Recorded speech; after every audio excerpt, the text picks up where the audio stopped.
നിങ്ങൾ ഈ ശബ്ദം കേൾക്കുന്നത് ഒരിക്കലും യാദൃച്ഛികമല്ല. ജീവിതത്തിൽ ഒരു ഘട്ടത്തിൽ എല്ലാ ശബ്ദങ്ങളും നിങ്ങളെ വിട്ടുമാറി നിന്ന ഒരു നിമിഷത്തിലാണ് ഈ ശബ്ദം ഇപ്പോൾ നിങ്ങളെ തേടി നിങ്ങളുടെ അടുക്കലെത്തിയിരിക്കുന്നത്. ഇപ്പോൾ നിങ്ങൾ ഒറ്റയ്ക്കാണെന്ന് തോന്നാം. മനസ്സ് ഭാരപ്പെട്ടിരിക്കാം. ആരെങ്കിലും ഉണ്ടാകണം എന്നൊരു ശൂന്യത ഉള്ളിൽ നിറഞ്ഞിരിക്കണം. പക്ഷേ ഇതൊക്കെ തെറ്റല്ല. ഇതൊന്നും ദുർബലതയുമല്ല. ഇത് പ്രപഞ്ചം നിങ്ങളെ വിളിക്കുന്ന ഒരു നിമിഷമാണ്. പുറത്തേക്കല്ല, അകത്തേക്ക് നോക്കെന്ന് പറഞ്ഞ് വളരെ സൗമ്യമായി പറയുന്ന ഒരു ക്ഷണമാണിത്. ഇപ്പോൾ കണ്ണുകൾ മെല്ലെ അടയ്ക്കുക. ശ്വാസം വരുന്നതും പോകുന്നതും വെറുതെ ശ്രദ്ധിക്കാം. നിങ്ങൾ ശ്വാസം മാറ്റേണ്ട. ഈ ശ്വാസം നിങ്ങളെ മാറ്റും. ഇത് നിങ്ങൾക്ക് വേണ്ടി മാത്രം തുറന്നിട്ട ഒരിടമാണ്. നിങ്ങൾക്ക് നിങ്ങളെ കേൾക്കാൻ, നിങ്ങൾക്കൊപ്പം നിങ്ങളൊന്നിരിക്കാൻ. ഈ പ്രപഞ്ചം തന്നെ മൗനത്തിലേക്ക് ഇറങ്ങിയ ഒരു നിമിഷം. ഇനി നമുക്ക് തുടങ്ങാം.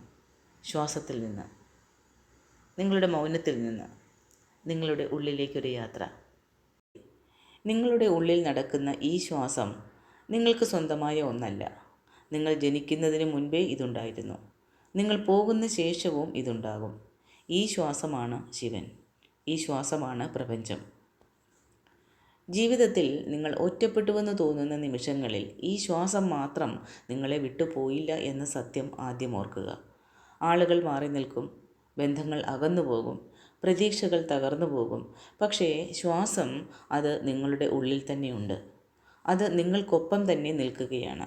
അതുകൊണ്ടാണ് നമ്മുടെ ശാസ്ത്രങ്ങൾ ശ്വാസത്തെ പ്രാണൻ എന്ന് വിളിച്ചത്. ഈ പ്രാണൻ ഉള്ളിടത്ത് ശിവൻ ഉണ്ടെന്ന് അവർ അറിഞ്ഞിരുന്നു. നിങ്ങൾ ഒറ്റയ്ക്കാണെന്ന് തോന്നുമ്പോൾ പ്രപഞ്ചം നിങ്ങളെ ശിക്ഷിക്കുകയാണെന്ന് കരുതരുത്. ഈ പ്രപഞ്ചം നിങ്ങളെ വിളിക്കുകയാണ്. ഇവിടെ നോക്ക്, പുറത്തല്ല അകത്തേക്ക് എന്ന്. പുറത്തുള്ള ശബ്ദങ്ങൾ കൂടുതലാകുമ്പോൾ അകത്തെ ശബ്ദം കേൾക്കില്ല. അതുകൊണ്ടാണ് ചിലപ്പോൾ എല്ലാം മൗനത്തിലേക്ക് പോകുന്നത്. അതുകൊണ്ടാണ് ആളുകൾ മാറി നിൽക്കുന്നത്.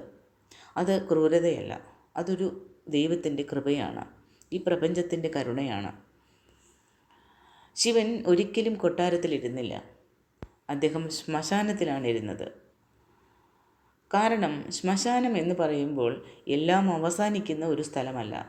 അത് മിഥ്യകൾ അവസാനിക്കുന്ന ഒരു സ്ഥലമാണ്. നമ്മുടെ ഈഗോ, നമ്മുടെ റോൾസ്, നമ്മുടെ ലേബൽസ്, ഇതെല്ലാം അവിടെ ചാരമാകുന്നു. ഒറ്റപ്പെടൽ അതുപോലെ തന്നെയാണ്. അത് നിങ്ങളുടെ ഈഗോയുടെ ശ്മശാനമാണ്. അവിടെ നിങ്ങൾ ആരാണെന്ന് പ്രപഞ്ചം നിങ്ങളെ ഓർമ്മിപ്പിക്കും. ഇപ്പോൾ ശ്വാസം അകത്തേക്ക് വരുന്നത് ശ്രദ്ധിക്കുക, പുറത്തേക്ക് പോകുന്നതും ശ്രദ്ധിക്കുക. നിങ്ങൾ ശ്വാസം നിയന്ത്രിക്കുന്നില്ല, ശ്വാസം നിങ്ങളെ നിയന്ത്രിക്കുന്നുമില്ല. രണ്ടും ഒരുമിച്ച് നടക്കുന്ന ഒരു നിശബ്ദമായ സഹവാസമാണ്. ഇതാണ് ശിവശക്തി ഐക്യം.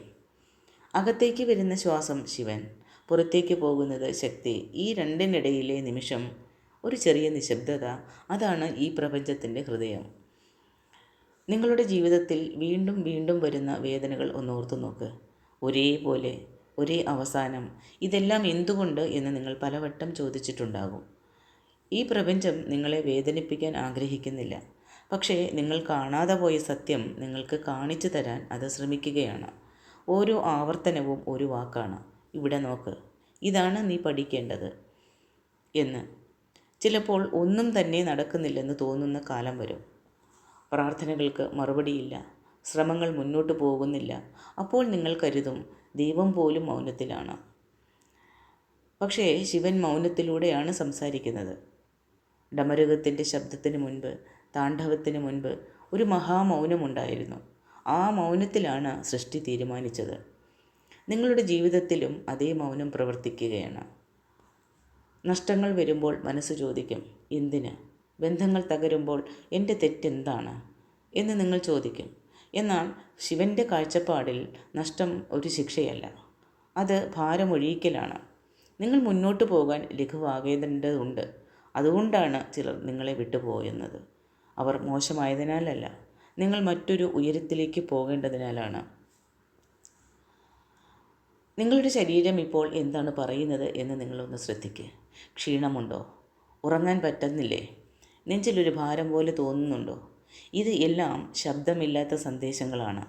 ശരീരം പറയുന്നത് നീ നിൻ്റെ സത്യത്തിൽ നിന്ന് മാറി നിൽക്കുന്നു എന്നാണ്. മഹാദേവൻ ശരീരത്തിലൂടെയും സംസാരിക്കും. കാരണം ശരീരം തന്നെ ഒരു ക്ഷേത്രമാണ്. ഇപ്പോൾ ഒരു നിമിഷം നിങ്ങളുടെ കണ്ണുകൾ അടച്ച നിലയിൽ തന്നെ നിങ്ങളുടെ ഉള്ളിലെ ദുഃഖത്തെ എതിർക്കാതെ ഇരിക്കുക. അതിനെ മാറ്റാൻ ശ്രമിക്കേണ്ട. അതിനോട് പറയ്, നീ ഇവിടെ ഉണ്ടെന്ന് ഞാൻ കാണുന്നു. ഇതാണ് കരുണ. നിങ്ങൾ നിങ്ങളോട് കാണിക്കുന്ന കരുണ. മഹാദേവൻ്റെ പ്രധാന ഗുണം കരുണയുണ്ടാകുമ്പോൾ ദുഃഖം ശത്രുവല്ലാതാകും. അതൊരു സന്ദേശവാഹകനാകും. ഒറ്റപ്പെടുന്ന രാത്രികളിൽ പെട്ടെന്ന് കേൾക്കുന്ന ഒരു പാട്ട്, ഒരു വീഡിയോയിലെ ഒരു വാചകം, ഒരാളുടെ അനായാസമായ ഒരു വാക്ക്, ഇതെല്ലാം നിങ്ങളുടെ ഉള്ളിൽ തട്ടിയിട്ടുണ്ടെങ്കിൽ അത് യാദൃച്ഛികമല്ല. മഹാദേവൻ സംസാരിക്കുമ്പോൾ, ഈ പ്രപഞ്ചം സംസാരിക്കുമ്പോൾ വലിയ ശബ്ദമില്ല. അവൻ ചുണ്ടിനോട് ചേർത്ത് പറഞ്ഞതുപോലെയാണ്, ഇത് നിനക്കായിട്ടാണ് എന്ന്. ഈ സന്ദേശങ്ങൾ മനസ്സിലാക്കാൻ വലിയ ബുദ്ധിയോ പ്രത്യേക യോഗ്യതയോ ഒന്നും വേണ്ട. വേണ്ടത് ഒരു സത്യസന്ധത മാത്രമാണ്. എനിക്കെല്ലാം അറിയാം എന്ന ഭാവത്തെ വിട്ടിട്ട് എനിക്ക് പഠിക്കാനുണ്ട് എന്ന് സമ്മതിക്കുന്ന ധൈര്യം. അപ്പോൾ പ്രപഞ്ചം തുറക്കാൻ തുടങ്ങും. വാതിലുകളല്ല, നിങ്ങളുടെ ഉള്ളിലെ കണ്ണുകൾ. നിങ്ങൾ ഒറ്റപ്പെട്ടിരിക്കുന്ന ഈ ഘട്ടങ്ങൾ അവസാനിക്കും. അതിൽ സംശയമേ വേണ്ട. പക്ഷേ അത് അവസാനിക്കുമ്പോൾ നിങ്ങൾ പഴയ നിങ്ങൾ ആയിരിക്കില്ല. നിങ്ങൾ കൂടുതൽ ശാന്തനായിരിക്കും, കൂടുതൽ കരുണയുള്ളവനായിരിക്കും, കൂടുതൽ യഥാർത്ഥനായിരിക്കും. അതാണ് ശിവൻ നൽകുന്ന അനുഗ്രഹം. എല്ലാം ലഭിക്കുകയല്ല, ആവശ്യമില്ലാത്തത് വീഴ്ത്തുക എന്നതാണ് ഭഗവാന്റെ ഉദ്ദേശം. ഇന്ന് നിങ്ങൾ ഒറ്റയ്ക്കാണെങ്കിൽ ഈ ശ്വാസത്തെ ഓർക്കുക, ഈ നിശബ്ദതയെ ഓർക്കുക. ഇത് ശൂന്യതയല്ല, ഇത് ശിവൻ്റെ സാന്നിധ്യമാണ്. ഒരിക്കൽ നിങ്ങൾ തിരിഞ്ഞു നോക്കുമ്പോൾ നിങ്ങൾ പറയും, എൻ്റെ ജീവിതം മാറിയത് ഞാൻ ഒറ്റപ്പെട്ട ആ രാത്രികളിലാണ്. നിങ്ങൾ ഒരിക്കലും ഒറ്റയ്ക്കായിരുന്നില്ല. നിങ്ങൾ മഹാദേവൻ്റെ കൈകളിൽ തന്നെയായിരുന്നു. ഇപ്പോഴും അങ്ങനെ തന്നെയാണ്. ഇപ്പോൾ നിങ്ങൾ ഇവിടെ വരെ, ഈ അവസാനം വരെ എത്തിയിരിക്കുന്നെങ്കിൽ ഇതൊരു ചെറിയ കാര്യമല്ല. നിങ്ങൾ സ്കിപ്പ് ചെയ്തിട്ടില്ല, പകുതിക്ക് വഴി നിങ്ങൾ ഒഴിവാക്കിയില്ല, നിങ്ങളുടെ വേദനയിൽ നിന്ന് നിങ്ങൾ തിരിഞ്ഞു മാറിയിട്ടില്ല എന്നാണ് അർത്ഥം. ഇത് തന്നെ വലിയൊരു മാറ്റത്തിൻ്റെ തുടക്കമാണ്. നിങ്ങളുടെ ജീവിതം ഇന്ന് തന്നെ മാറണമെന്നില്ല, നിങ്ങളുടെ പ്രശ്നങ്ങൾ ഇന്ന് തന്നെ തീരണമെന്നില്ല. പക്ഷെ ഒരു കാര്യം സംഭവിച്ചിരിക്കുകയാണ്. നിങ്ങൾ നിങ്ങൾക്കൊപ്പം നിൽക്കാൻ തുടങ്ങി. നിങ്ങൾ നിങ്ങളെ മനസ്സിലാക്കാൻ തുടങ്ങി. ഇനി വീണ്ടും ഒറ്റപ്പെട്ട രാത്രികൾ വരും, വീണ്ടും ചോദ്യങ്ങൾ വരും. പക്ഷെ അപ്പോഴും നിങ്ങൾ ഇത് ഓർക്കണം, മഹാദേവൻ ശ്വാസമായി നിങ്ങളിലുണ്ട്. നിങ്ങളെ ഒരിക്കലും വിട്ടുപോയിട്ടില്ല. നിങ്ങളുടെ ഇപ്പോഴത്തെ ഈ ഒറ്റപ്പെടൽ അതൊരു ശൂന്യതയല്ല, അത് പ്രപഞ്ചത്തിൻ്റെ സാന്നിധ്യമാണ്. അത് തന്നെയാണ് ഭഗവാൻ മഹാദേവൻ. മഹാദേവൻ്റെ അനുഗ്രഹം എപ്പോഴും നിങ്ങളോടൊപ്പമുണ്ട്. നിങ്ങൾക്ക് ചുറ്റും ഒരു സംരക്ഷണ വലയമായി മഹാദേവൻ നിൽപ്പുണ്ട്. അത് മനസ്സിലാക്കുക.